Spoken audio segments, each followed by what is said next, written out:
یہ ساری تقسیم میں نے اس لیے عرض کی کہ قرآن شریف میں وحی کا لفظ آتے ہی کچھ لوگ اچھل پڑتے ہیں، دیکھو جی وحی تو نبیوں کے علاوہ بھی آتی ہے۔ ہم نے ان کو سمجھانے کے لیے ساری تفصیل عرض کر دی کہ نبیوں کے علاوہ جو وحی آتی ہے اسے شرعی اصطلاح میں وحی نہیں کہتے، وہ وحی لغوی گرامیٹیکل وحی ہوتی ہے اور اس سے مراد الہام ہوتا ہے۔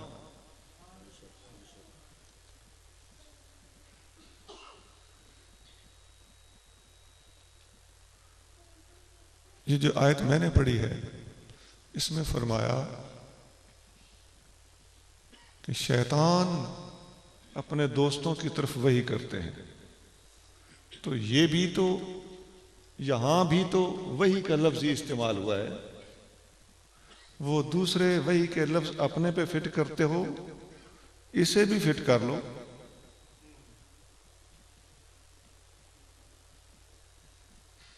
اور شیطان جب وحی کرتا ہے یا شیطانی الہام اور وسوسہ کسی کے ذہن میں ڈالتا ہے تو ساتھ وہ اس وسوسے کے اندر اتنی اپنے طرف سے مجادلت پیدا کرتا ہے کہ اگلے بندے کو ایک باقاعدہ مضمون پکڑا دیتا ہے کہ اس آیت کی یوں تشریح کرو نا ذرا، اس پر کفر کی کھڑکیاں کھلتی چلی جاتی، وہ کڑی سے کڑی ملانے میں کامیاب ہو جاتا ہے۔ یہ کہاں سے میں نے نکالا کہ شیطانی الہام اور کشف اور وحی لغوی اعتبار سے وحی یا حقیقت کے اعتبار سے وسوسہ، یہ جب شیطان ڈالتا ہے تو ساتھ دلائل بھی دیتا ہے، وہ دلائل لِيُجَادِلُوكُمْ، تاکہ شیطان کے دوست تم لوگوں سے جھگڑا کریں۔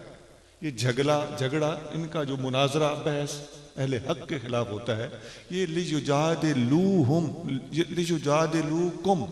اس لفظ سے یہ ساری حقیقت اور تفصیل ماخوذ ہے۔ شیطان باقاعدہ دلائل دیتا ہے، اور ظاہر ہے شیطان سوجھ بوجھ کے اعتبار سے بڑا تگڑا ہے، تو وہ جب کسی کو دلائل فراہم کرے گا تو بندے کو الجھا کے رکھ دے گا۔ تو آپ دیکھتے ہیں کہ کئی نبوت کے جھوٹے دعوے دار گزرے ہیں، ان کے علاوہ جتنے باطل طبقے ہیں، دہریہ ہیں، قرآن پڑھ کر استدلال کرنے والے ملحدین ہیں، آپ دیکھتے ہوں گے کہ اگر ان کا کبھی مقابلہ کیا ہو یا ان کا مطالعہ کیا ہو تو آپ کو سمجھ آئے گی کہ ان کی باتوں میں ٹھیک ٹھاک غلط فہمی ہوتی ہے، اور اگلے کو غلط فہمی ڈال دینے میں وہ اچھا خاصا کامیاب ہو جاتے ہیں۔ بظاہر ان کی گفتگو بعض اوقات مدلل محسوس ہوتی ہے، خاص طور سے عام آدمی ٹھیک ٹھاک پھنس جاتا ہے۔ اس کی کیا وجہ ہے؟ قرآن یہی لِيُجَادِلُوكُمْ کے لفظ سے اس بات کا فیصلہ کرتا ہے۔ یہ مجادلہ، جھگڑا، مناظرہ، بحث اور قوت استدلال اور دلائل میں وزن شیطان پیدا کر کے دیتا ہے۔ آپ نے دیکھا ہوگا بندہ جھوٹا بھی ہوتا ہے بعض اوقات، تو وکیل تگڑا ہو تو جیت جاتا ہے، ایسا ہے نا؟ تو اس میں کوئی گھبرانے کی بات نہیں۔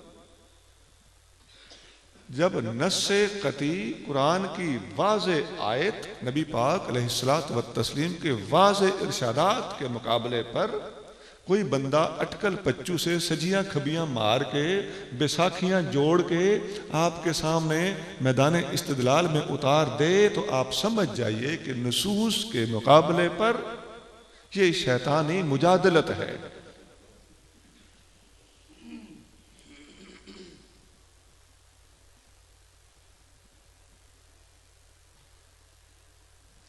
یہ شروع سے چیز چلی آ رہی ہے، شیطان نے ہمیشہ سے یہ کارروائی کی ہے، اس کا اپنا بھی استدلال تھا۔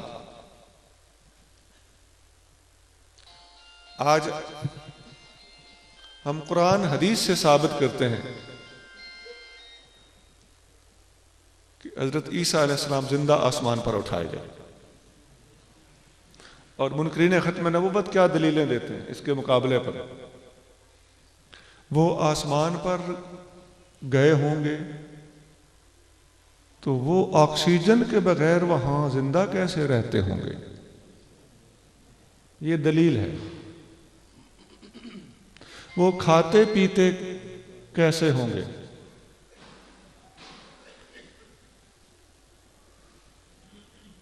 ان کے ناخن بڑھتے ہوں گے، بال بڑھ جاتے ہوں گے، حجامت کیسے ہوتی ہوگی؟ اب ایمان سے بتائیے، قرآن سے ثابت ہو جائے کہ حضرت مسیح علیہ السلام زندہ آسمان پر اٹھائے گئے، اس کے مقابلے پہ یہ باتیں شیطانی دلائل ہیں کہ نہیں ہیں؟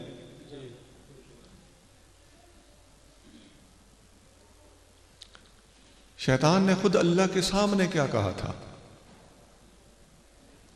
میں آدم کو سجدہ نہیں کرتا۔ کیوں؟ تو نے اسے مٹی سے بنایا ہے، مجھے آگ سے بنایا ہے۔ آگ اوپر کو جاتی ہے، مٹی نیچے کو جاتی ہے، میں اوپر والا ہوں، آدم نیچے والا ہے۔ یہ ختم نبوت کے منکرین کا وہ استدلال اور یہ استدلال ذرا آمنے سامنے رکھیے نا، آپ کو سمجھ آ جائے گی کہ یہ تو سکے بھرا ہے۔ اس قسم کے دلائل تو وہی دلائل ہیں جو تخلیق آدم کے وقت بھی دیے گئے تھے علیہ السلام۔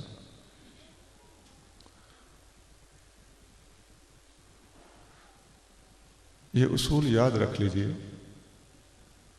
دنیا کہ کسی بھی موضوع پر علمی طور پر استدلال کرنا پڑ جائے، یہ کام دے گا کہ محکمات کے ہوتے ہوئے، کیا لفظ بولا میں نے؟ محکمات۔ محکم کہتے ہیں مضبوط آیت کو یا حدیث کو یا امت کے اجماع کو، یہ ہمارے محکمات ہیں۔ محکمات کے ہوتے ہوئے اٹکل سے کام لینا شیطانی حرکت ہے۔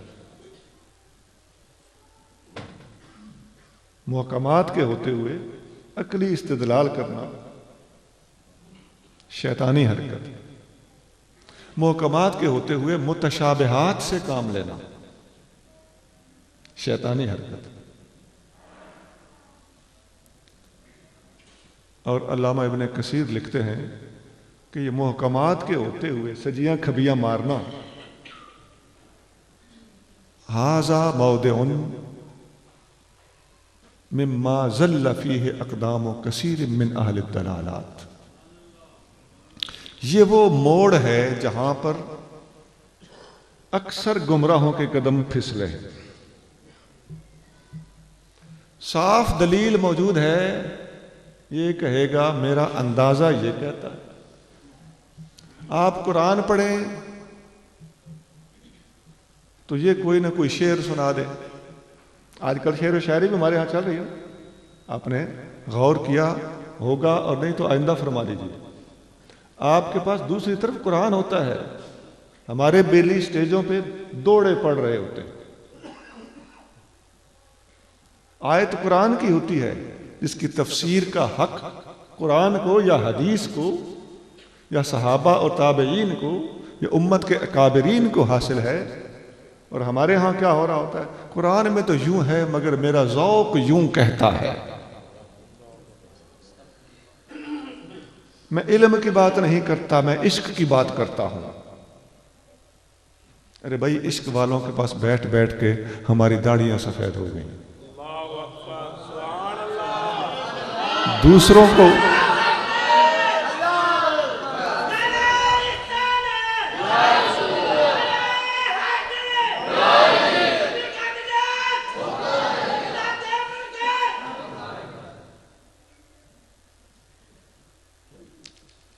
کو بے وقوف سمجھنا چھوڑ دو، دوسروں کو عشق سے خالی سمجھنا چھوڑ دو۔ 18 سالہ نوجوان کو عشق چڑھا ہوا ہے اور 70 سالہ بوڑھا اس سے بے خبر ہے۔ بوڑھوں سے رہنمائی لینا سیکھو، بوڑھوں کو رہنمائی دینا بند کر دو۔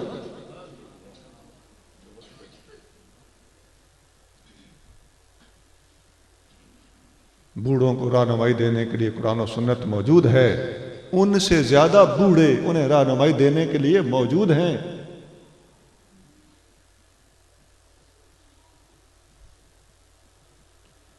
ان کے ہم پلہ لوگ ان کو ٹھیک کرنے کے لیے، صلاح مشورے کے لیے، رہنمائی کے لیے موجود ہیں۔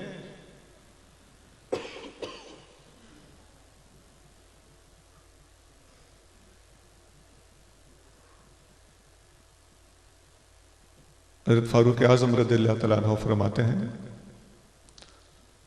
یہدم الاسلام ثلاث، تین چیزیں اسلام کو تباہ کر دیتی ہیں۔ یہ بھی ذرا غور سے سننے والی بات ہے۔ سنن دارمی میں آپ کا یہ قول موجود ہے، دیلمی میں یہ حدیث مرفوع بھی ہے کہ نبی پاک علیہ السلام کا یہ فرمان ہے۔ اسلام کو تین چیزیں منہدم کر دیتی ہیں، عمارت کو گرا دیتی ہیں۔ نمبر ایک، ذلت العالم، عالم کا پھسل جانا۔ غور کرتے جائیے، آج ایک آستانہ پھسل جائے، پورے مریدین گئے کہ نہ گئے، بیڑا غرق ہوا کہ نہ ہوا، اس کے خلفاء کا بیڑا غرق ہوا کہ نہ ہوا، اس کے خلفاء کے مریدوں کا بیڑا غرق ہوا کہ نہ ہوا۔ پھر ایسے لوگوں کو مت نصیحت بھی کوئی نہیں دیتا، یہ کسی کسی کے کام ہوتا ہے بول جانا، ضرورت کوئی نہیں کرتا کہ اس کے مرید زیادہ ہیں مجھ سے لڑ نہ پڑے، یہ بھی مسئلہ ہوتا ہے، کوئی کیس نہ کر دیں، آج کل ماحول بھی ایسا ہی ہے۔ تو غلطی ایک صاحب نے کی ہے، ہزاروں لاکھوں مرید اور مریدوں کے مرید، آستانوں کے آستانے تباہ ہو گئے، اور اسے ہدایت کے لیے بول کے بات کہنے والا جرت نہیں کرتا۔ ایسی صورتحال میں ہم یہ کہنے میں حق بجانب ہیں کہ ایسے لوگوں نے یہ ماحول پیدا کر کے اپنے اوپر ہدایت کے دروازے بند کر لیے۔ سانو نہ دس، میں جدی پشتی پی رہا ہوں۔ ہمیں یہ جرت کرنا پڑے گی کہ نہیں؟ ذمہ دار علماء کو سلیقے سے بول لیں، تمیز سے بات کر لیں گے، لیکن بولنا پڑے گا۔ مجدد پاک نے بادشاہ سلامت کو ٹوک دیا تھا، یہ آستانہ سلامت جو ہے اس کو ٹوکنا مشکل نہیں ہے، بشرطے کہ کوئی غیرت والا مجددی میدان میں آئے۔ مجددی سارے ہی ہیں، میرا مطلب صرف مجددی سلسلے سے میرا اشارہ نہیں ہے، مجدد الفسانی رحمت اللہ علیہ کے راستے پہ چلنے والا۔ یاد رکھیے، خدا کی قسم، آپ فوائد الفواد پڑھ کے دیکھیں، بات بات پر ٹوکا ہوا ہے، حق بولا ہوا ہے۔ آپ حضور غوث اعظم کا مطالعہ کر کے دیکھیں، بادشاہ وقت کو ٹوکا ہوا ہے۔ آپ عوارف المعارف پڑھ کے دیکھیں، بات قدم قدم پہ کلمہ حق بولا ہوا ہے۔ ایک کلندری کے نام پہ جو کچھ ہو رہا ہے عوارف المعارف میں، حضرت شہاب الدین سہروردی رحمت اللہ علیہ نے اس کا سخت رد کیا ہے۔ میں نے یہ بات ضمناً اس لیے کی کہ کوئی یہ نہ سمجھے کہ یہ ایک سلسلے کا مسئلہ ہے، پوری امت اسی طرح کرتی چلی آئی ہے، اور خود نبی کریم صلی اللہ علیہ وسلم کی یہ سنت ہے، باطل کو ٹوک دینا۔ یہدم الاسلام ذلت العالم، عالم کا پھسل جانا اسلام کو گرا دیتا ہے۔ یہاں سے میں نے آستانے کی بات چھیڑی، کوئی بھی ہو، میں کسی کا نام نہیں لے رہا۔ نمبر 2، جدال المنافق بالکتاب، منافق کا قرآن پڑھ کے جدال کرنا اسلام کو تباہ کر دیتا ہے۔ اب یہ جدال کا لفظ ہے، ادھر آیت وہ جو میں نے خطبے میں پڑھی، ان شیطان اپنے دوستوں کو وہی کرتا ہے تاکہ تم سے جدال کرے، لِیُجَادِلُوکُم، تو منافق کا قرآن پڑھنا وہی شیطان کا مجادلہ ہے منافق پڑھتا قرآن، عوام تو گئی، عوام کو تو اتنی شعور ہوتی ہے، وہ کہتے ہیں جی اسی کدے جاویے تسی بھی قرآن پڑھ دے ہوتے، وہ بھی قرآن پڑھتا ہے۔ لہٰذا نبی کریم صلی اللہ علیہ وسلم نے یا فاروق اعظم نے صحیح نشاندہی فرمائی ہے کہ منافق کا قرآن سے استدلال کرنا اسلام کی عمارت کو گرا دیتا ہے۔ اور تیسری چیز فرمایا حکم الائمۃ المدلین، گمراہ حکمرانوں کی حکومتیں، یہ بھی اسلام کو تباہ کر دیتی۔ ایمان سے بتاؤ آج جو کچھ ہو رہا ہے، یہ تیسرا عنصر بڑا واضح طور پہ نظر آ رہا ہے کہ نہیں آ رہا؟ عوام ڈرتے ہیں، کچھ عرصے میں عوام رام ہو جاتے ہیں۔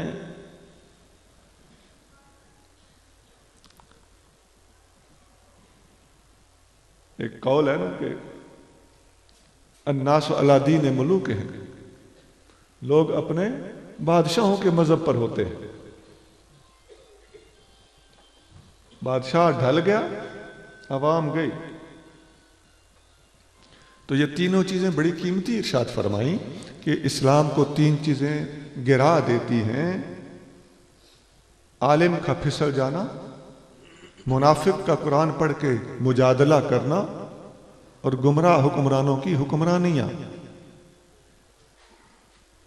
اب اپنے موضوع کی طرف چلتے ہیں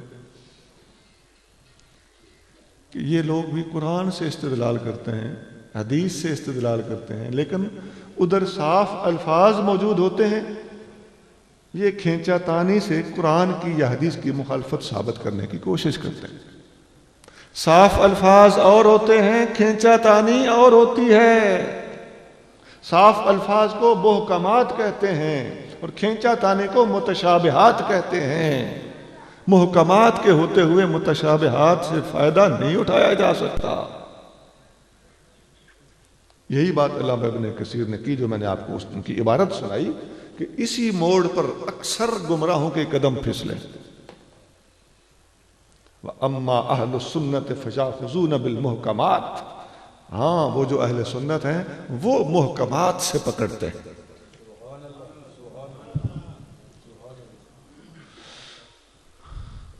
اب اس کی میں مثالیں دوں تو میں دے سکتا ہوں، لیکن بہت سے دوسرے موضوع کھل جائیں گے، میں ادھر جانا نہیں چاہتا کہ کہاں کہاں محکم کے ہوتے ہوئے تک بندی سے کام لیا گیا۔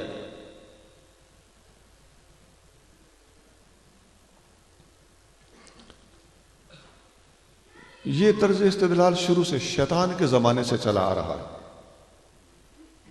محکمات کو چھوڑ دیں۔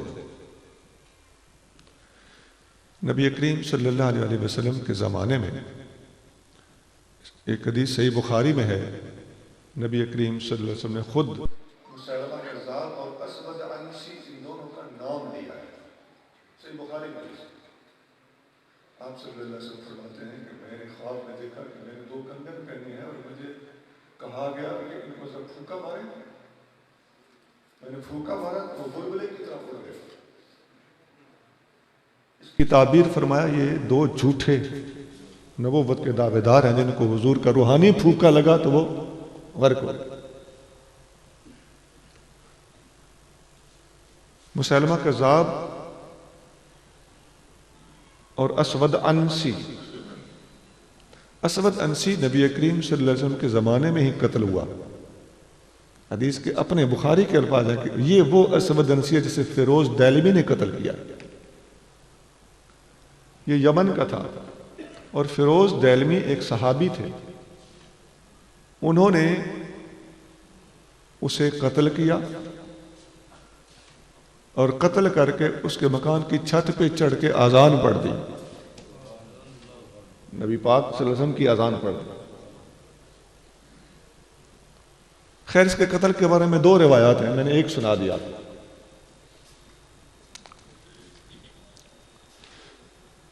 اور مسیلمہ کذاب نے نبی کریم صلی اللہ علیہ وسلم کے زمانے میں ہی ہنگامہ برپا کر رکھا تھا،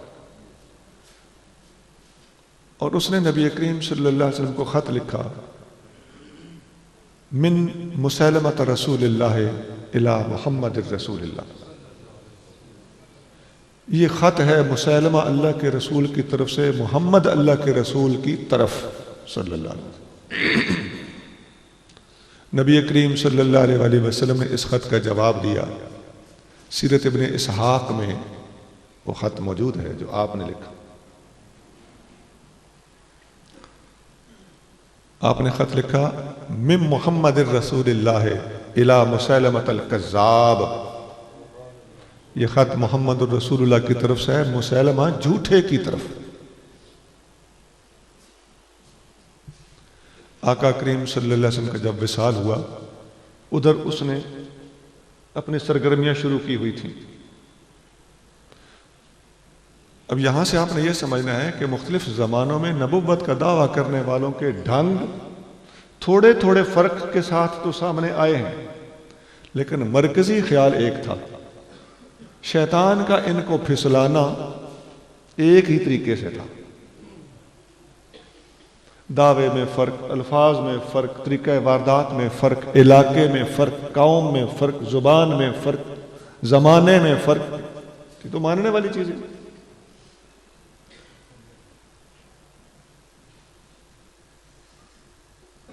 ایک آدمی تھا، اس کا نام تھا رجال۔ یہ رجل کی جمع رجال ہوتی ہے، یہ وہی لفظ ہے الرجال، اس کا نام ہے، یہ اس کا اسم علم ہے، پراپر ناؤن ہے۔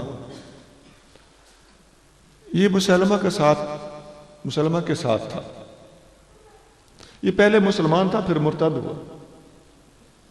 مرتد ہو کے اس نے مسلمہ کا ساتھ دینا شروع کر دیا، اور یہ سر عام لوگوں کو تبلیغ کرتا تھا کہ میرے سامنے نبی پاک صلی اللہ علیہ وسلم نے فرمایا ہے کہ مسلمہ میرے ساتھ اللہ کا رسول ہے۔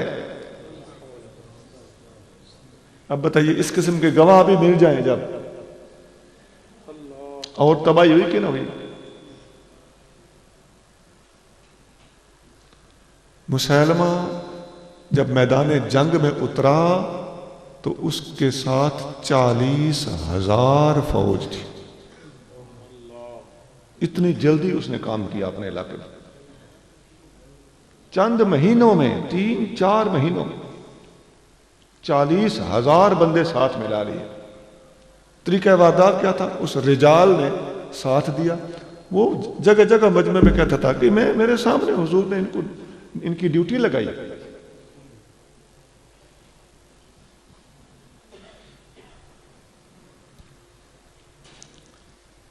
جب صدیق اکبر رضی اللہ تعالیٰ عنہ نے 2 صحابیوں کو لشکر دے کر بھیجا،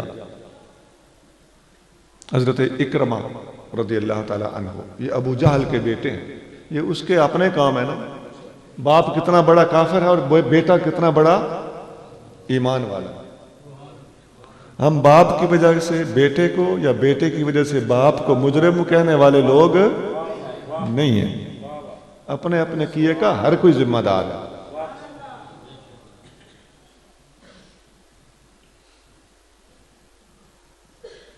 حضرت اکرمہ اور حضرت شرحبیل 2 آدمیوں کو صدیق اکبر نے لشکر دے کر بھیجا۔ حضرت اکرمہ نے حضرت شرحبیل کا انتظار کیے بغیر حملہ کر دیا۔ پلاننگ یہ تھی کہ اکٹھے ہو کے حملہ کرنا، اور مسلمہ پہاڑیوں پہ چڑھا ہوا اور 40,000 فوج تھی، مسلمانوں کو نقصان ہوا۔ اتنے میں حضرت شرحبیل بھی پہنچ گئے، لیکن وہ نقصان کو ریکور نہ کر سکے۔ پھر صدیق اکبر رضی اللہ تعالیٰ عنہ نے پیچھے سے حضرت خالد بن ولید کو بھیجا، جن کو رسول اللہ صلی اللہ علیہ وسلم نے سیف اللہ کا لقب دیا تھا۔ اللہ کی تلوار جب پہنچی تو مسالمہ بھی قتل ہوا، اس کی بیوی بھی قتل ہوئی، رجال بھی قتل ہوا۔ مسالمہ کو حضرت وحشی نے قتل کیا، جنہوں نے جنگ احد میں حضرت امیر حمزہ کو شہید کیا تھا۔ بعد میں مسلمان ہو گئے، اور مسالمہ کو قتل کرنے کے بعد فرماتے تھے کہ اب مجھے امید ہے میں نے امیر حمزہ جیسی ہستی کو جو شہید کیا تھا، آج میں نے وہ گناہ دھو دیا۔ نعرہ تکبیر، نعرہ رسالت، نعرہ رسالت۔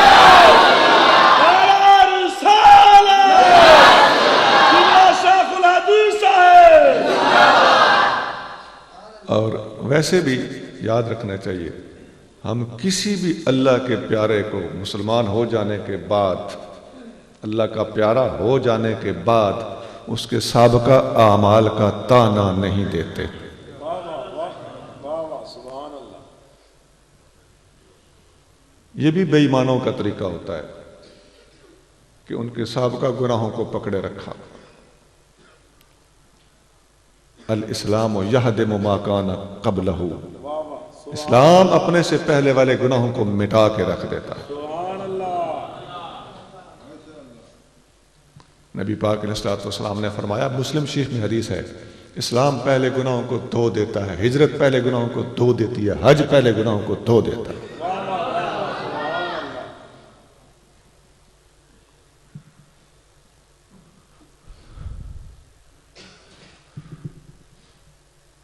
پھر مسیلمہ تو یوں قتل ہوا، اور وہ جو رجال تھا اسے کس نے قتل کیا؟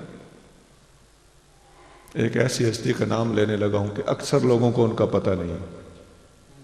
وہ ایک خفیہ صوفی تھے، اصحاب صفہ میں ان کا نمبر چوٹی پہ آتا ہے، شہرت کم ہے، کچھ لوگوں کو پتہ ہے اور کچھ حیران ہوں گے۔ حضرت عمر فاروق رضی اللہ تعالیٰ عنہ کے بڑے بھائی زید بن خطاب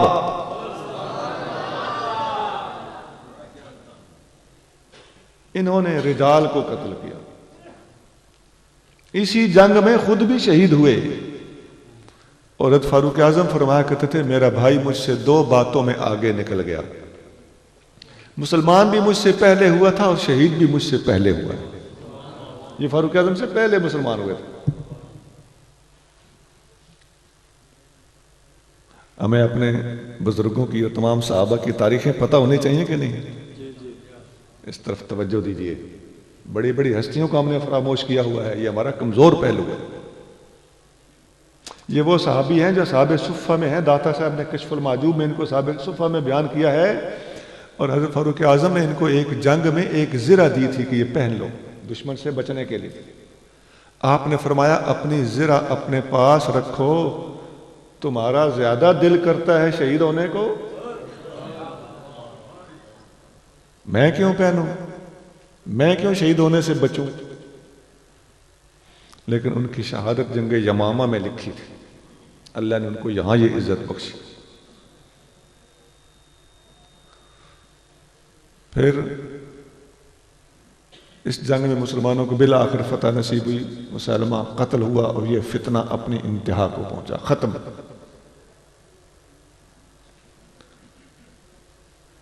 یہ واقعہ سارا میں نے اس لیے سنایا ہے تاکہ واضح ہو جائے کہ ہر زمانے میں نبوت کا دعویٰ کرنے والوں کا طریقہ واردات تھوڑا تھوڑا مختلف تھا، مرکزی خیال ایک ہی ہوتا تھا۔ وہ بھی یہی کہتا تھا، وہ نہیں کہتا تھا کہ حضور نبی نہیں ہے اور میں ہوں، وہ کہتا تھا میں بھی ماتحت نبی ہوں۔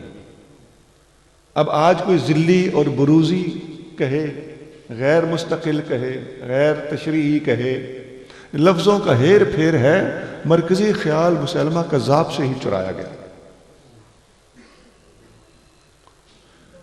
تھوڑا آگے چلیے،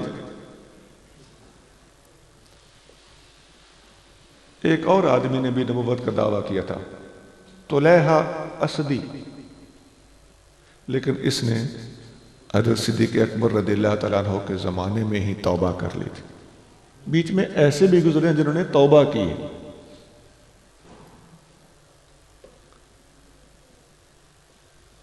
پھر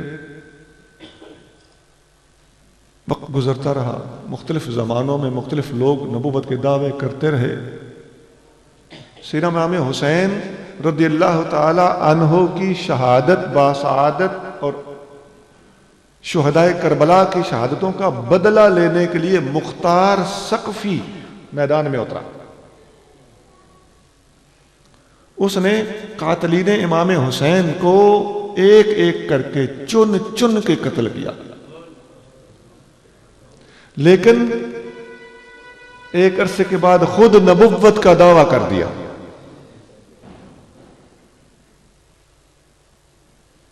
یہ اگر یہ حرکت نہ کرتا اس کی بڑی مانتا ہوتی، آج کل کا ماحول کچھ اور ہوتا۔ یہ بھی اللہ کی حکمت تھی کہ اس کے اندر کا روپ سامنے آ گیا، کہ محبت اہل بیت کے روپ میں اور انتحال کرتے ہوئے، وہ ڈھنگ اختیار کرتے ہوئے اس نے جو کچھ کیا تھا اس سے کوئی غلط فائدہ نہ اٹھایا جا سکا، اس لیے کہ اس کی حقیقت نبوت کا دعویٰ کرنے کے بعد لوگوں کے سامنے آ گیا۔ اسی طرح وقت گزرتا رہا، ایک وقت آیا کہ ایک عورت نے نبوت کا دعویٰ کر دیا۔ اس نے کہا، حدیث میں آتا ہے لا نبی یا بعدی، میرے بعد کوئی نبی نہیں ہے۔ نبی مذکر ہوتا ہے، یہ نہیں فرمایا کہ میرے بعد کوئی لا نبی یا تبعدی، میرے بعد کوئی عورت بھی نبی نہیں ہوگی۔ مرد کہا گیا ہے، عورت نہیں کہا گیا۔ حضور کے بعد کوئی مرد نبی نہیں بن سکتا، میں عورت ہوں، میرے نبی ہونے میں کوئی رکاوٹ نہیں۔ اب یہ بھی ایک طریقہ واردات ہے، میں ان کے مختلف طریقہ ہے واردات بتا رہا ہوں۔ یہ بات جو میں نے بتائی ہے علامہ ابن حجر اسقلانی نے اپنی کتاب فتح الباری میں بیان فرمائی۔ یہی علامہ اسی کتاب میں ایک اور چیز بھی لکھتے ہیں، ایک بندے نے 10-15 سال تک چپ رکھی، اپنا نام دھما دیا، لوگوں میں مشہور کرا دیا کہ میرا نام لا ہے، لام الف لا میرا نام ہے، کہنے لگا۔ 10-15 سال کے بعد پلاننگ مکمل ہونے کے بعد اس نے کہا کہ لو جی میں نبی ہوں اور میرا نام حدیث میں موجود ہے، لا نبی یا بعد۔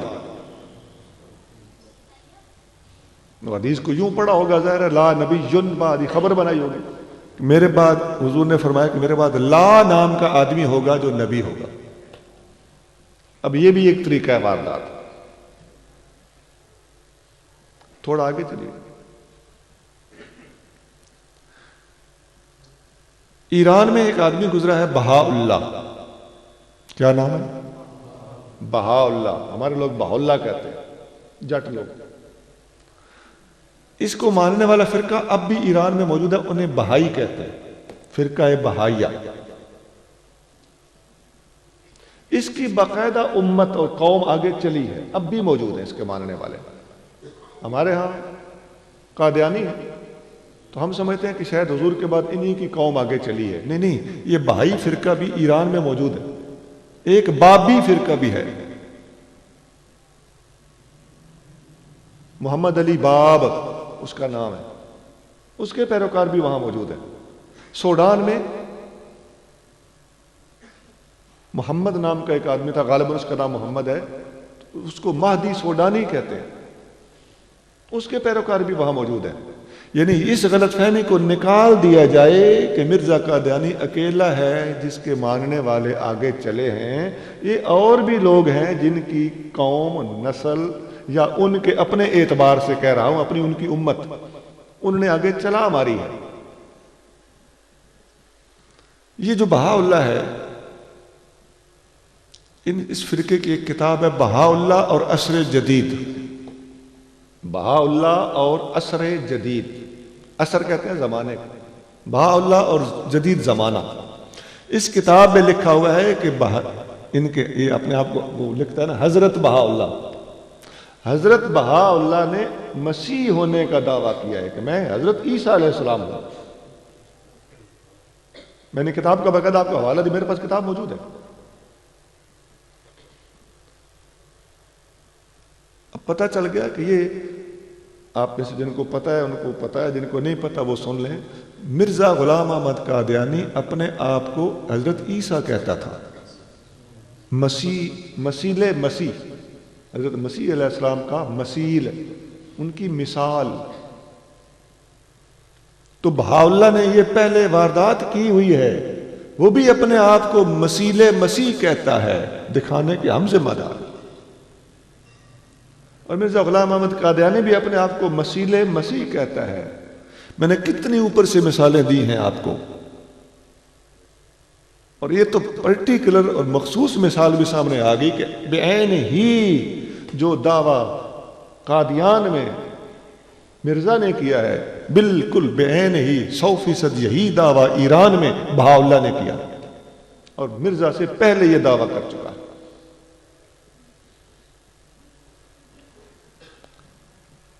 شیخ اکبر محی الدین ابن عربی رحمۃ اللہ علیہ، یہ 6 صدی کے بزرگ ہیں، 6 صدی میں۔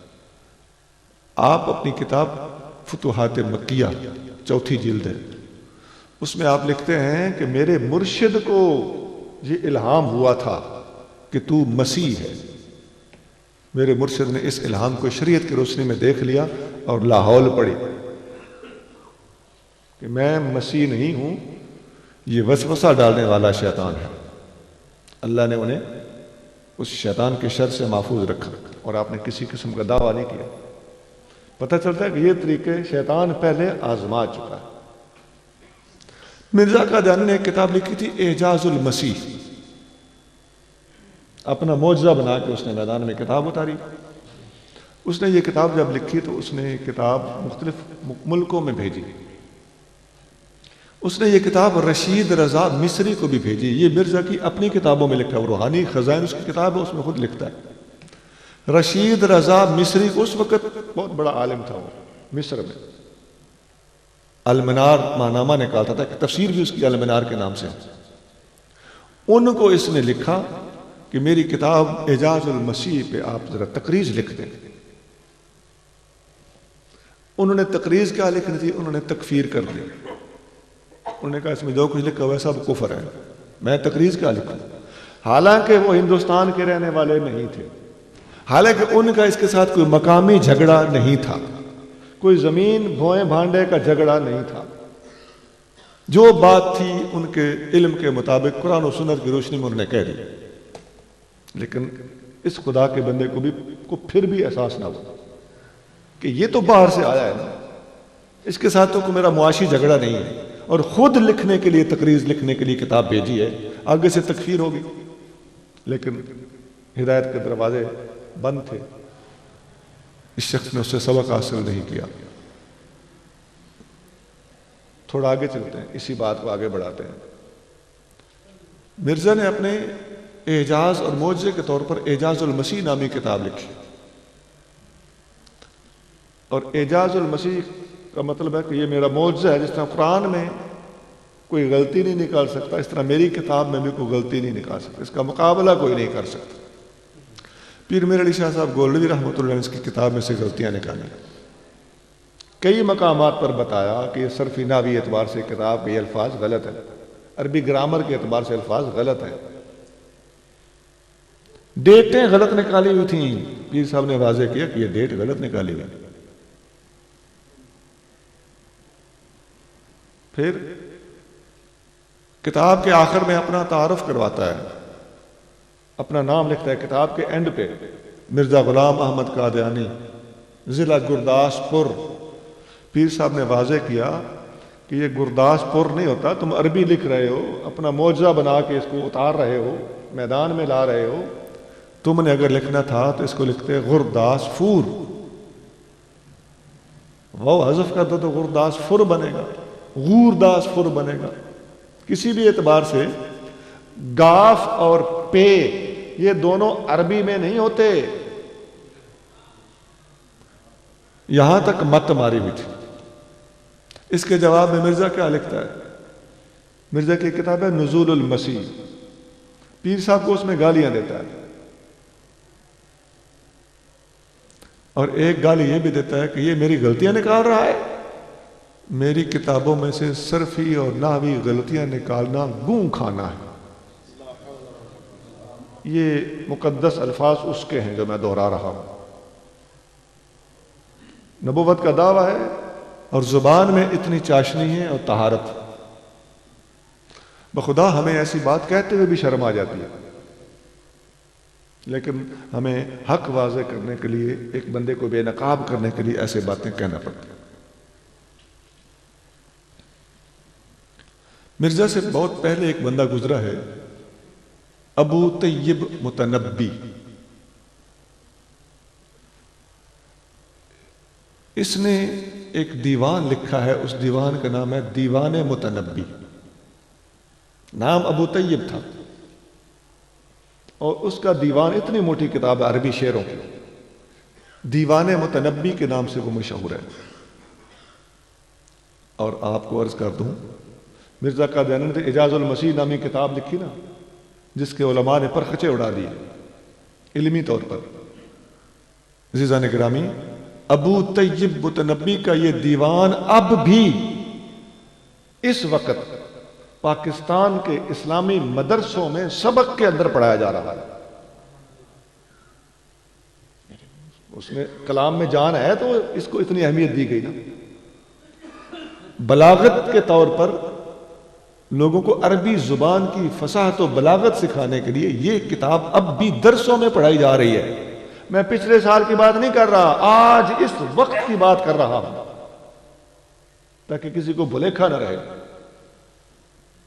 لیکن اللہ کا کرم ایسا ہوا کہ اس شخص نے اپنے ہی زمانے میں یہ دیوان لکھا۔ دیوان لکھ کے اس نے کہا کہ یہ میری نبوت کا ثبوت ہے۔ اتنی فصاحت تھی اس میں، اور اتنا واقعی فصیح تھا کہ آج بھی علماء نے اس کو اپنے نصاب میں رکھا ہوا ہے۔ کیوں رکھا ہوا؟ اس لیے کہ اللہ کا کرم ہوا کہ اس شخص نے یہ ساری حرکتیں کرنے کے بعد اپنی نبوت سے توبہ کر لی۔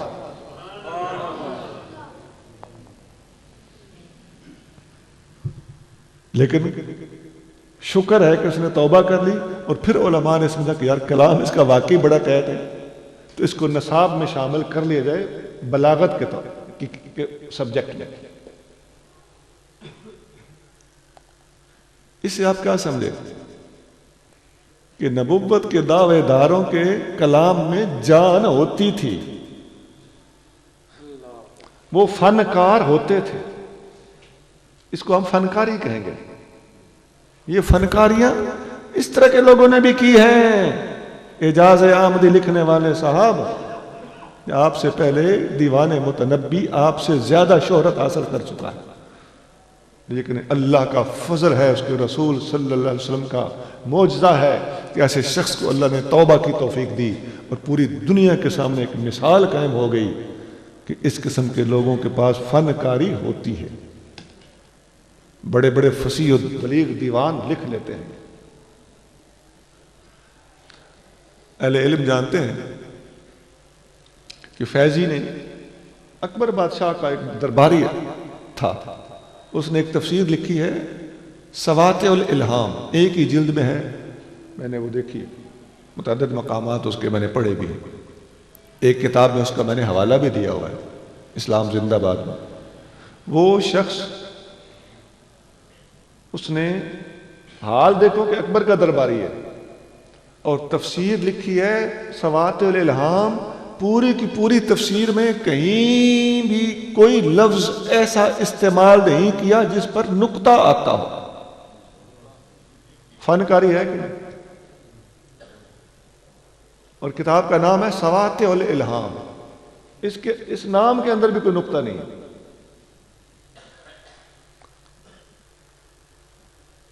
وہ لکھتا ہے الف لام میم، اس کی تفسیر کرتا ہے ہووا سر اللہ، یہ اللہ کا راز ہے۔ دیکھو ہووا سر اللہ، کوئی نقطہ نہیں۔ اب ساتھ یہ بھی کہنا چاہتا تھا کہ اس راز میں نبی پاک کو بھی اللہ نے شامل کیا ہے۔ لکھتا ہے ہووا سر اللہ مع الرسول، یہ اللہ کا راز ہے اور اللہ کے ساتھ رسول بھی شامل ہیں، کوئی نقطہ نہیں۔ دیکھیے اصل بات یہ ہے کہ قرآن جب نازل ہوا تو قرآن نے یہ چیلنج دیا تھا کہ میرے جیسی کوئی کتاب بنا کے لے آؤ۔ اصل نقطہ یہ ہے کہ قرآن کے بعد جو بھی اپنی فصاحت و بلاغت کا دعویٰ کرتا ہے، قرآن کی اس چیز کو چوری کرتا ہے۔ قرآن نے یک یہ دعویٰ کیا، کسی کے وہم و گمان میں بھی نہیں تھا۔ قرآن نے یک دعویٰ کر دیا کہ میرے جیسی کوئی کتاب بنا کر لا سکتا ہے تو لے آئے۔ اب یہ ٹیکنیک چوری کرنا اور پھر آئے زمانہ آئے وقتوں میں کوئی نہ کوئی کتاب لکھتے رہنا، یہ اب کام نہیں دے گا۔ فصاحت و بلاغت اس کے اندر ہو یا نہ ہو، اس ٹیکنیک کا چوری کرنا ہی تمہارے جھوٹا ہونے کا ثبوت ہے۔ یہ میں نے مرزا کا پس منظر آپ کو بتایا کہ اس نے جو کچھ کیا ہے، اس کی ہر حرکت میں نے باقاعدہ دلائل کے ساتھ ثابت کیا کہ اس سے پہلے جھوٹے مدعیان نبوت اس طرح کی ساری باتیں کر چکے ہیں جو مرزا قادیانی نے کی۔ قرآن کی فصاحت و بلاغت کا دعویٰ اپنی جگہ پہ مسلم ہے، اس لیے کہ وہ یکا یک دعویٰ کیا گیا تھا، کسی سے چوری نہیں کیا گیا تھا، قرآن کا اپنا دعویٰ تھا۔ اب تھوڑا آگے چلیے،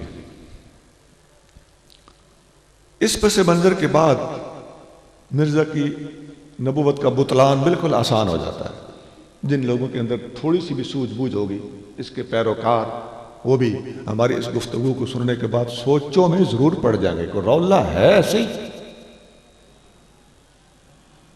اور یہ جو مرزا کو جھوٹا کہتے ہیں، اس کے خلاف دلائل دیتے ہیں، یہ بیچارے ایڈی گل بھی کوئی نہیں کہ انہاں کول شے کوئی نہیں، ان کے پاس بڑے وزنی دلائل ہیں۔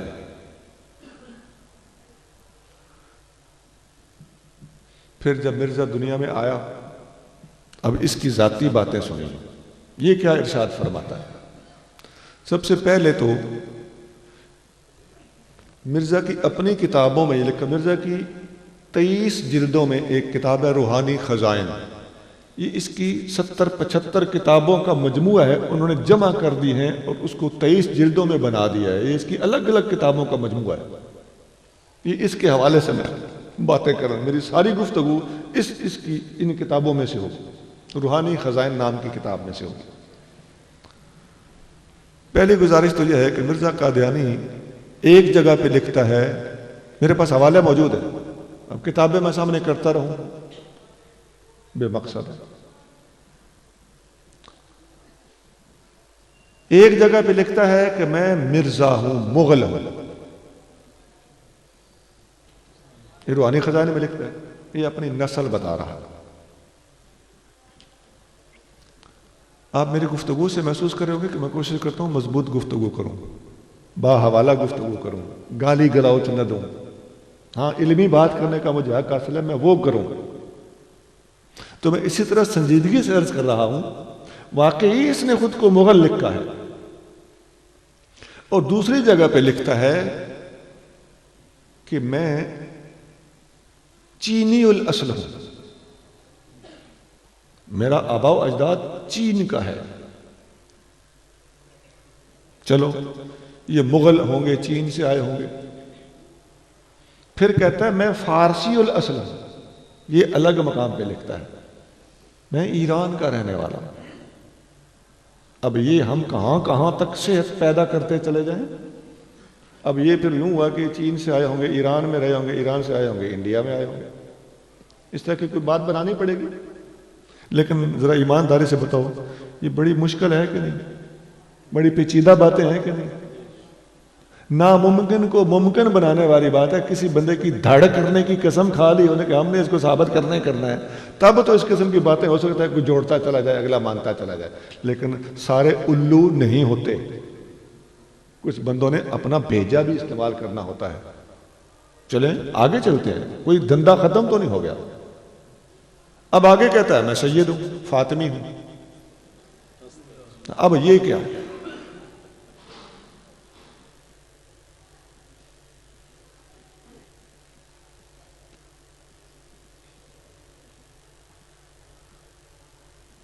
یہ چوتھا مسئلہ کھڑا ہو گیا۔ اب مغل کو سید ثابت کریں، یہ تو کوئی چین اور فارس والا مسئلہ نہیں ہے، یہ تو خاندان اور نسل کا مسئلہ ہے۔ اس میں بھی بڑی دور کی کوڑیاں لاتا ہے۔ یہ ساری باتیں روحانی خزائن کے مختلف مقامات سے میں جمع کر کے آپ کے سامنے پیش کر رہا ہوں۔ پھر سوال ہوا کہ یہ تو چار آپ نے سارے بنا دیے، مختلف خاندان جمع کر دیے، کھچڑی بنا ڈالی۔ اب آپ خود کہتے ہو میں مسیح ہوں، میں حضرت عیسیٰ ہوں۔ اس کا جواب یہ دیتے ہیں یہ ان کی ایک کتاب میں نہیں کئی کتابوں میں یہ بات لکھی ہوئی ہے۔ کہتا ہے میں مسیح ہوں اور ابن مریم ہوں، مریم کا بیٹا ہوں۔ اب بظاہر تو مرزا تھے، مریم کا بیٹا کیسے ہوں؟ کہنے لگے استعارے کے رنگ میں مجھے حمل ہوا، خود کہتا ہے وہ حمل میرے پیٹ میں 9-10 مہینے پرورش پاتا رہا، پھر مجھ سے ایک بچہ پیدا ہوا،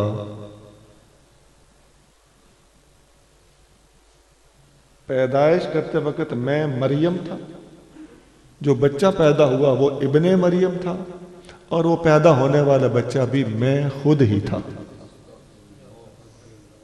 خود ہی مریم، خود ہی حاملہ، خود ہی بچے کو جنم دیا، خود ہی وہ پیدا ہونے والا بچہ۔ یہ کشتی نوح میں نے کتاب کا نام دے دیا، باقی 2-3 کتابوں اور میں بھی۔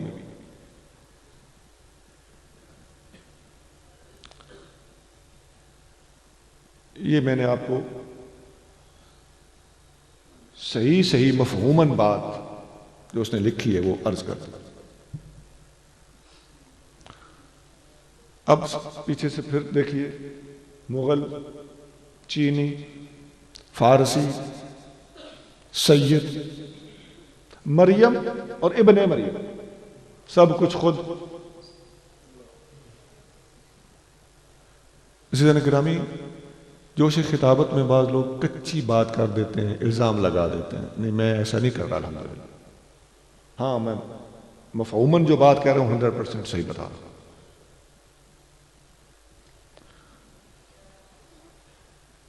ان ساری باتوں کو ہم کیسے حل کریں، کیسے سمجھیں؟ پھر ادھر حدیثوں میں آتا ہے، یہ خود کو مہدی اور مسیح دونوں کہتا ہے کہ میں مہدی بھی ہوں مسیح بھی ہوں۔ حدیثوں میں صاف آتا ہے مسیح کا نام عیسیٰ بن مریم ہے اور مہدی کا نام محمد ہوگا، اور وہ سیدہ زہرا پاک کی اولاد امام حسن کی اولاد میں سے ہوں گے۔ اب مسیح ابن مریم الگ ہستی، اور امام مہدی ابن امام حسن اور ابن سیدہ زہرا یہ الگ ہستی ہے۔ حدیث کی کتابوں میں عیسیٰ علیہ السلام کا باب الگ ہے، پورا چیپٹر الگ ہے، امام مہدی کا چیپٹر الگ ہے۔ دو شخصیتوں میں بہت زیادہ بعد ہے، فرق ہے، وضاحت کے ساتھ فرق موجود ہے، خاندانوں کا فرق موجود ہے، زمانوں کا فرق موجود ہے، نبی اور غیر نبی کا فرق موجود ہے۔ یہ کہتا ہے یہ دونوں میں ہوں۔ اب یہ ایک نیا رفڑ،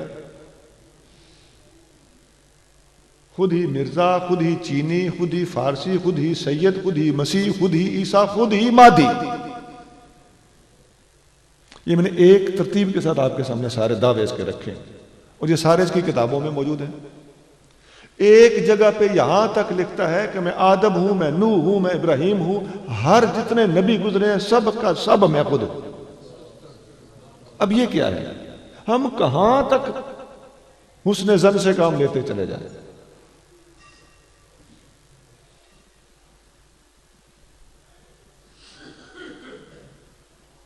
منم مسیح زمان و منم کلیم خدا، یہ مرزا کا شعر ہے۔ میں زمانے کا مسیح ہوں اور میں اللہ کا کلیم ہوں، موسیٰ ہوں۔ منم مسیح زمان و منم کلیم خدا، منم محمد و احمد کے مجتبی باشد۔ میں محمد بھی ہوں، احمد بھی ہوں، جن کو احمد مجتبی صلی اللہ علیہ وسلم کہا جاتا ہے۔ کہتا ہے میں وہ بھی ہوں۔ اب انتہا یہ کہ خود حضور کی ذات ہونے کا دعویٰ کرتا ہے۔ میں نے اصل کتابوں میں سے پڑھ کے آپ کو سنایا، بلکہ ایک جگہ لکھتا ہے کہ محمد الرسول اللہ والذین معہ، یہ آیت لکھتا ہے، کہتا ہے اس آیت میں صاف طور پر مجھے محمد بھی کہا گیا ہے اور رسول بھی کہا گیا ہے۔ اب بتائیے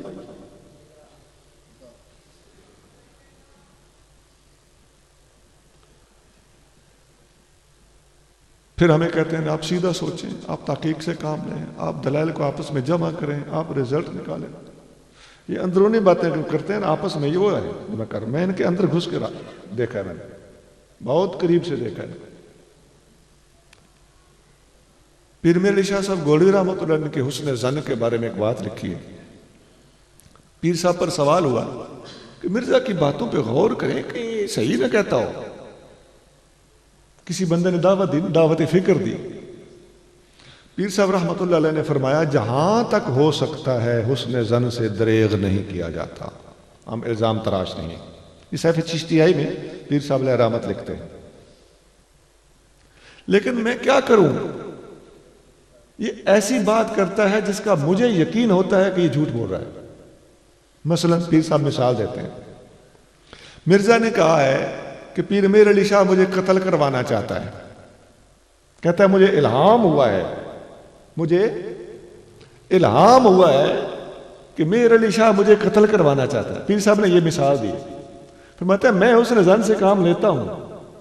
اب یہ کہتا ہے کہ مجھے یہ الہام ہوا ہے. یہاں پیر صاحب قسم کھاتے ہیں، فرماتے ہیں اللہ کی عظمت کی قسم میں نے آج تک اس کو قتل کرنے کا نہیں سوچا. اب میں کیسے مانوں اس کے بارے میں حسن ظن سے کام لوں؟ میں تو لیتا ہوں. اس کے اپنے بیانات واضح کر دیتے ہیں کہ ہمارا حسن ظن ہمارے پاس ہے، یہ اس قابل نہیں ہے، یہ جھوٹا ہے. اب واقعی یہ تو پیر صاحب کو پتا تھا نا، نیتوں کو یا اللہ جانتا ہے یا بندے کو خود پتا ہوتا ہے. اور پیر صاحب قسم کھا رہے ہیں کہ میں نے اس کے قتل کا ارادہ کبھی نہیں کیا. اور یہ کہتا ہے کہ پیر صاحب مجھے قتل کروانا چاہتے ہیں، مجھے الہام ہوا ہے. بھائی ایمانداری سے بتائیے، جو لوگ میری طرف توجہ کر کے بیٹھے ہوئے ہیں، یہ بات بڑی بھاری ہے کہ نہیں؟ مرزے کے اندر کا معاملہ باہر کر دیا اسے، حقیقت کو بے نقاب کر دیا اسے. عزیزان گرامی، ہم نے مکمل جانبداری سے اس کے دلائل پر غور کیا. اللہ کی قسم ہمیں صاف سمجھ آئی ہے کہ اس بیچارے کو شیطان ٹکرا ہے اور خوب ٹکرا ہے. یہاں ذرا پڑھیے نا کہ شیطان اپنے دوستوں کی طرف وہی کرتا ہے اور وہ دلائل فراہم کرتا ہے. بعض اوقات کڑی سے کڑی جڑتی چلی جاتی ہے اور ماننے والوں بیچاروں کے لیے ایک باقاعدہ وزنی بات، کسی حد تک وزنی بات فراہم ہو جاتی ہے، میسر آ جاتی ہے. یہ میں نے اس کا ایک پہلو رکھا آپ کے سامنے. اسی طرح ایک اور پہلو بھی قابل غور ہے. میں ایک حدیث سناتا ہوں، مسلم شریف حدیث کی کتاب، علماء جانتے ہیں اس کا مقدمہ بڑا مشہور ہے، اہل علم میں اس کی ایک اہمیت بھی خاص ہے، اور امام مسلم نے حد کر دیا وہ مقدمہ لکھ. اس میں حدیث نمبر 16 ہے، مسلم شریف کے اندر حدیث نمبر 16.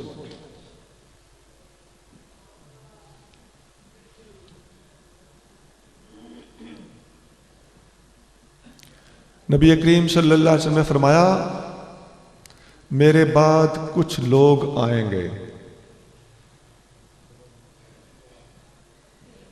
یاتی علیکم زمان، ایک وقت آئے گا میرے بعد کچھ جھوٹے لوگ کھڑے ہو جائیں گے. میں اصل الفاظ سنا دیتا ہوں، کتاب میرے پاس موجود ہے. یکون فی آخر الزمان دجالون کذابون،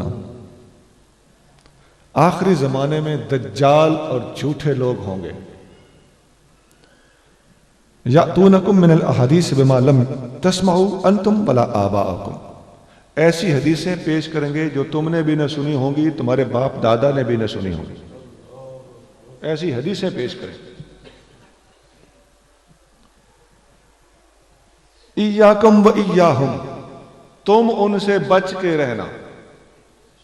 لا یضلونکم ولا یفتنونکم، وہ تمہیں گمراہ نہ کر دیں اور تمہیں فتنے میں نہ ڈال دیں. میرے امتیوں بچ کے رہنا. یہ حدیث مسلم شریف میں موجود ہے، حدیث نمبر 16 میں نے بتایا. اب مرزا غلام احمد قادیانی کی کچھ حدیثیں جو گھڑی ہوئی ہیں وہ سنی، اور ہم چیلنج دیتے ہیں کہ یہ لوگ ان حدیثوں کو کسی صحیح کتاب میں دکھا دیں اپنی کتابوں کے علاوہ. پہلے کسی کتاب میں یہ حدیثیں ہوں وہ ذرا حدیثوں کی کتابیں سامنے لے آئیں، کہاں ہیں یہ حدیث؟ مرزا لکھتا ہے 3 شہروں کا نام اعزاز کے ساتھ قرآن میں درج کیا گیا، مکہ، مدینہ اور قادیان۔ یہ کشف تھا جو کئی سال ہوئے مجھے دکھایا گیا تھا۔ جناب کو جو کشف میں قرآن کے اندر 3 شہر دکھائے گئے ہیں، مکہ، مدینہ اور قادیان۔ مکہ اور مدینہ تو ہمیں بھی نظر آ رہے ہیں، قرآن میں ان کا ذکر موجود ہے، لیکن قادیان کا ذکر قرآن میں کون سی آیت میں ہے؟ وہ مائی کا لال سامنے آئے۔ جو قادیان کا لفظ قرآن میں دکھا سکتا ہو اور قرآن میں قادیان کا لفظ نہ ہونے کے باوجود وہ مرزا کو نبی مانتا ہو اور مرزا کی اس بات کو جھوٹا نہ کہتا ہو، ادھر وہ حدیث ذہن میں رکھیے۔ ایک وقت آئے گا جھوٹے سامنے آئیں گے، ایسی ایسی باتیں کریں گے جو تم نے نہ سنی ہوں گی، تمہارے آبا و اجداد نے بھی نہ سنی ہوں گی۔ ان سے بچ کے رہنا، وہ تمہیں گمراہ نہ کر دیں، تمہیں فتنے میں نہ ڈال دیں۔ اب بتائیے جی ہمارا کیا قصور ہے؟ ہمیں سچ بولنا بھی منع ہے؟ نہیں، ہمیں یہ حق دیجئے، ہماری گفتگو کو سنیے اور ہمارے دلائل وزنی ہیں، خدا را ان کو تسلیم کر لیجئے۔ اب ایک اور بیان سنیے۔ مرزا قادیانی کہتا ہے قرآن شریف میں بلکہ تورات کے بعض صحیفوں میں بھی یہ خبر موجود ہے، یعنی قرآن میں بھی اور تورات میں بھی۔ تورات کا تمہارے پاس ٹھیکہ کوئی نہیں، قرآن تو ہمارے پاس ہے نا۔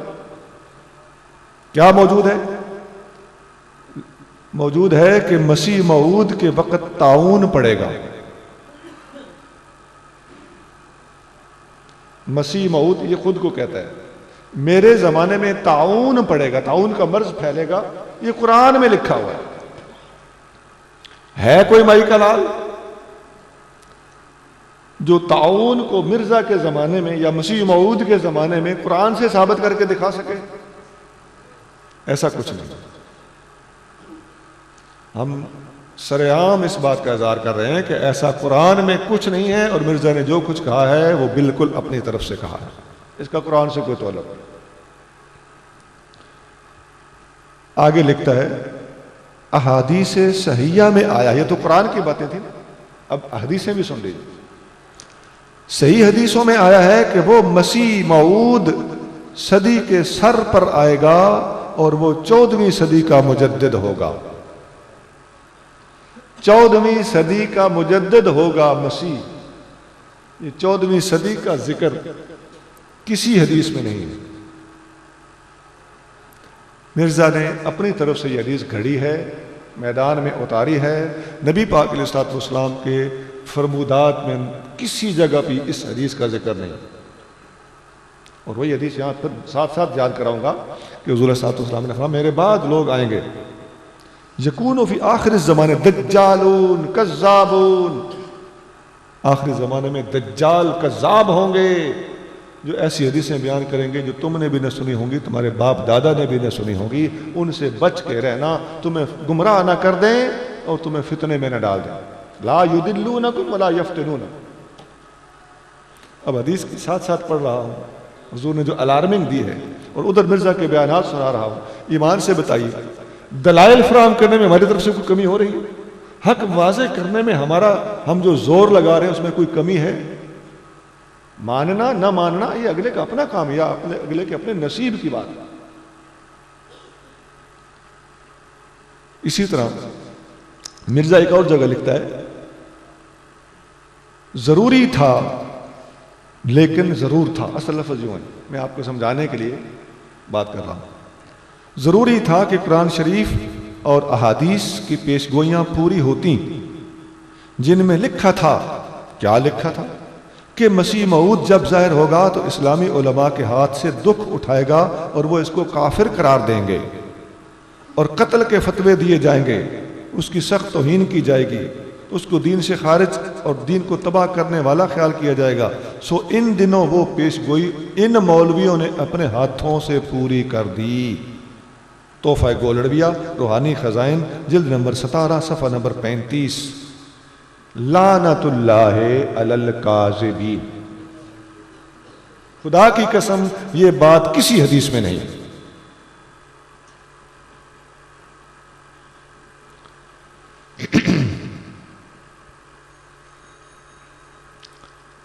ایک اور جگہ مرزا لکھتا ہے، حضرت صلی اللہ علیہ وسلم نے فرمایا، کان فی الہند نبی اسود اللون اسمہ کاہنا،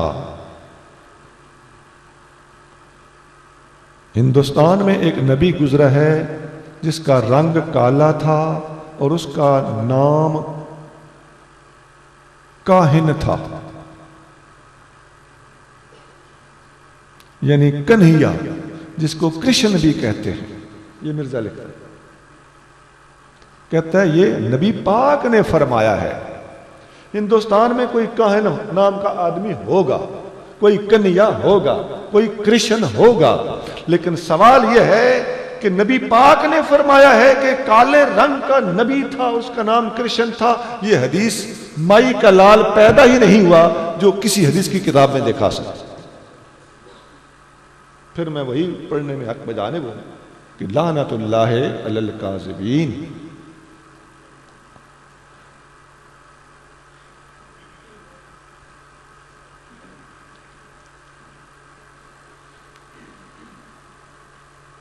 یا پھر وہی حدیث پڑھنا مناسب ہے کہ آخری زمانے میں کچھ لوگ ہوں گے جو ایسی حدیثیں بیان کریں گے جو تم نے بھی نہ سنی ہوں گی، تمہارے باپ دادا نے بھی نہ سنی ہوں گی، ان سے بچ کے رہنا، تمہیں گمراہ نہ کریں۔ لیکن حضور کا احسان بھی ساتھ ساتھ میں جتلا رہا ہوں، آپ لوگوں کو بتا رہا ہوں کہ اگر ہمیں ان سے بچ کے رہنا تمہیں گمراہ نہ کر دیں۔ جتنے مرزا کے چنگل میں پھنسے ہوئے ہیں، مرزا نے جو حدیثیں پیش کی ہیں وہ کتابوں میں نہیں ہیں، اور جو حضور نے بیان کیا وہ کتابوں میں ہے۔ آقا تمہیں بتا رہے ہیں مرزا سے بچ جاؤ، لا یضلونکم، یہ تمہیں گمراہ نہ کر دیں، ولا یفتنونکم، تمہیں فتنے میں مبتلا نہ کر دیں۔ اور یہاں اب میں ایک اور حدیث پڑھنے لگا۔ یہ تو حدیث ہے نا کہ یکون فی آخر الزمان دجالون کذابون، آخر زمانے میں دجال اور کذاب آئیں گے جو گھڑی ہوئی حدیثیں بیان کریں گے۔ یہاں وہ ختم نبوت والی حدیث بھی سن لو۔ نبی کریم صلی اللہ علیہ وسلم نے فرمایا، لا تقوم الساعة حتى یبعث دجالون کذابون، قیامت قائم نہیں ہوگی جب تک جھوٹے کذاب نہیں آئیں گے۔ قریب من ثلاثین، وہ 30 کے قریب ہوں گے۔ کلہم یزعم انہ رسول اللہ، ان میں سے ہر ایک یہ کہے گا کہ وہ اللہ کا رسول ہے۔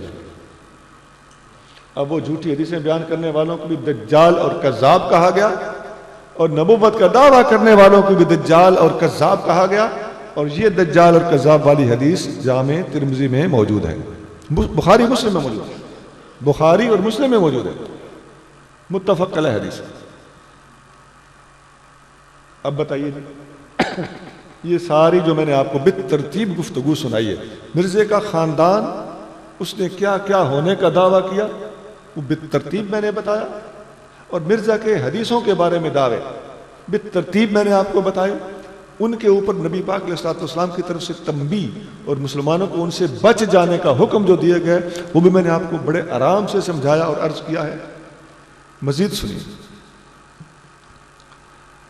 مرزا قادیانی کہتا ہے مجھے الہام ہوا ہے۔ مرزا کے الہامات کی فہرست میں دیکھیں، کہتا ہے میرے رب نے میرے ہاتھ پر بیعت کی۔ اب یہ کیا ہے؟ یہ کیا استعارہ ہے؟ یہ کون سا الہام ہے؟ اور ایسا کبھی کوئی بندہ دیکھ لے، ایمان سے بتائیے، آپ میں سے کوئی دیکھ لے خواب میں کہ میرے اللہ نے میرے ہاتھ پہ بیعت کی ہے، تو کیا کہو گے؟ اپنے خواب کو شیطانی خواب کہو گے کہ نہیں؟ ہمیں یہی حکم ہے نا کہ خلاف شرع بات کو، خلاف ادب بات کو کیا کہا جائے؟ شیطانی بات کہا جائے۔ وہی بات یاد رکھ لو شیطان اپنے دوستوں کو وحی کرتا ہے تاکہ تم سے بحث کرے. ایسی بات کو بیان نہیں کرنا چاہیے تھا اور صبح اٹھتے ہی لاحول پڑھنی چاہیے تھی اور اپنے گناہوں پر توبہ کرنی چاہیے تھی. یا اللہ میں کہاں اپنے گناہوں کی نحوست میں پھنس کر ایسے خواب دیکھ رہا ہوں یا ایسے الہام دیکھ رہا ہوں. الٹا لاحول پڑھ کے اپنا ایمان بچانے کی بجائے لوگوں کا ایمان خراب کرنا شروع کر دیا. میں نے اس کا ترجمہ سنا ہے. اصل الفاظ یہ ہیں بایعنی ربی، میرے رب نے میرے ہاتھ پر بیعت کی. یہ روحانی خزائن اس کی کتاب جلد نمبر 18 ہے، صفحہ 227 ہے.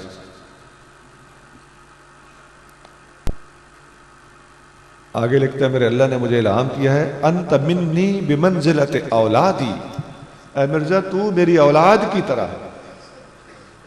اب اللہ کی اولاد تجویز کرنا عیسائیت ہے کہ نہیں، یہودیت ہے کہ نہیں، کفر ہے کہ نہیں؟ یہ اس کی کتاب روحانی خزائن جلد 22 صفحہ 89 ہے. پھر آگے کہتا ہے عسیٰ ان یبعثک ربک مقاما محمودا، اے مرزا قریب ہے کہ تیرے رب تجھے مقام محمود پر کھڑا کر دے. یہ آیت حضور کے بارے میں قرآن میں ہے، یہ اپنے اوپر فٹ کیے بیٹھا ہے.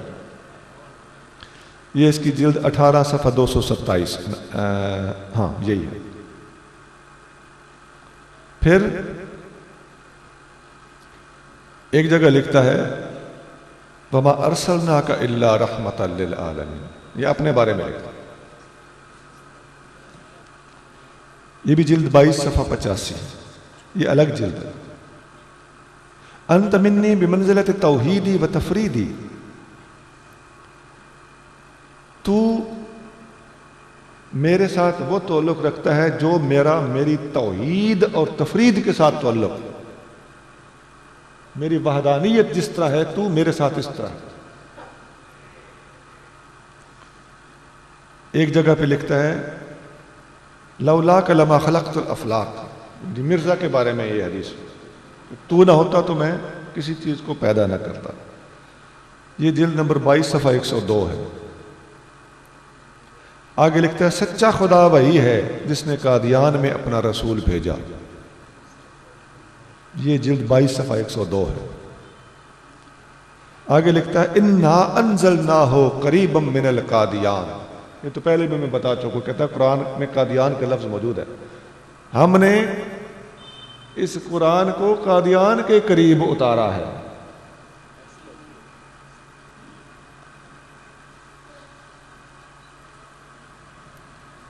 اچھا آگے ایک اور تماشا کرتا ہے. کہتا ہے مجھے یہ الہام ہوئے ہیں انگریزی زبان میں I love you, I am with you, yes I am happy.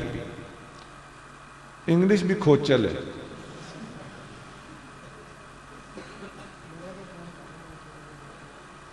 Life of pain, اب لائف آف پین ایک جملہ ہے، مطلب وہ کہنا چاہتا ہے دکھوں بھری زندگی.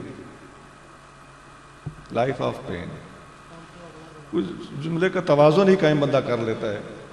لائف از فل آف پینز یا فل آف پین، اس قسم کی کوئی بات. لیکن اب انگلش جاننے والے سمجھ رہے ہیں کہ یہ کیا بونگیاں ہیں. I shall help you, I can but I will do.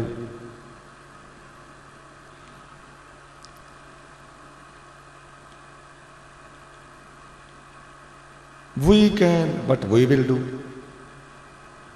اٹھے ہی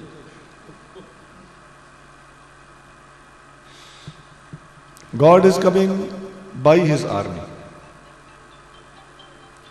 He is with you to kill enemy. The days shall come when God shall help you. Glory be to the Lord. یہ انگریز کے بارے میں وہی ہوئی ہے. Lord انگریز ہے. Glory be to the Lord. Lord کو، انگریز کو خوشخبری ہو، اور اللہ اسے لارڈ کہہ رہا ہے. اب پتہ نہیں لارڈ وہ کس کا ہے، مرزا کا ہے یا اللہ کا ہے. God maker of earth and heaven, یہ میں نے اس کی کتاب ہے روحانی خزائن جلد 22 صفحہ 316 میں سے اس کے الفاظ پڑھ کے سنائے. یہاں ایک لطیفہ بھی سن لیجیے. کہتا ہے بعض الہامات مجھے ان زبانوں میں بھی ہوتے ہیں جن سے مجھے کچھ بھی واقفیت نہیں، جیسے انگریزی یا سنسکرت یا عبرانی. یہ کہاں لکھا ہے اس نے؟ ابھی میں نے انگریزی بھی سنائی آپ کی، یہ الہام تھے اس کے. اور یہ اگلا جملہ بھی سن لیا آپ نے کہ مجھے اجنبی زبانوں میں، جو زبانیں میں نہیں جانتا ان میں بھی الہام ہوئے. یہ بات کہاں لکھی ہے؟ جلد 18 ہے، صفحہ 435. اب اس کے برعکس کیا کہتا ہے؟ کہتا ہے اس کی کتاب ہے چشمہ معرفت، صفحہ 218. وہاں لکھتا ہے، کہتا ہے یہ بالکل غیر معقول اور بیہودہ بات ہے کہ انسان کی زبان کوئی اور ہو اور اسے الہام کسی دوسری زبان میں ہو. الہام میں نے آپ کو گن گن کے سنائے.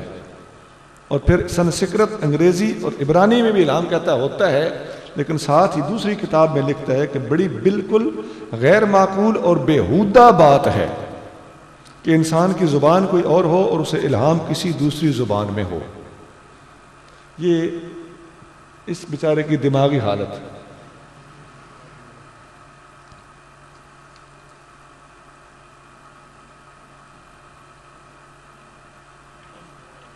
ایک تماشا اور دیکھ لیجیے.